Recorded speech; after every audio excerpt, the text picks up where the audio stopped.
সকালবেলা উঠে চোখ মুছতে সোজা কাজে লেগে পড়লাম। আর এদিকে দেখো উঠোনটা কতটা বড়, একেবারে মনে হচ্ছে জাহাজ। তো এই জাহাজটাকে পরিষ্কার পরিচ্ছন্ন করে তারপর আমার যে বাদবাকি কাজগুলো আছে সেটা করব। তো ছেলে ঘুমোচ্ছে আর মা ওইদিকে কাজ করছে আর এদিকে আমিও কাজ করছি। তারপরে সোজা চলে এলাম চা খেতে, কেননা প্রচণ্ড খিদে পেয়েছিল। তো চাটা খেয়ে সোজা বিকেল দিকে চলে গেলাম ধানগুলো ওড়াতে, কেননা সেরকম বাতাস ছিল না আর ধানগুলোও সেরকম ওড়াতে পারছিলাম না। তো কুলো দিয়ে যেভাবে ঝাড়া যাচ্ছিল সেভাবেই করছিলাম আর কি। তো ওই করতে করতে ছেলেও চলে আসছিল আমার কাছে।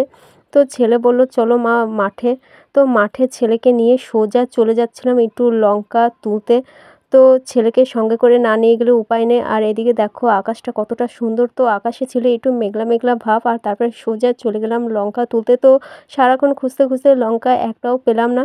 তারপর অবশেষে না থাকতে পেরে সোজা চলে যাচ্ছিলাম বাড়ির দিকে। তো ওইদিকে ছেলেও একটু কান্নাকাটি করছিল, কেননা লঙ্কা পাচ্ছিলাম না। তারপর সোজা চলে এলাম বাড়িতে।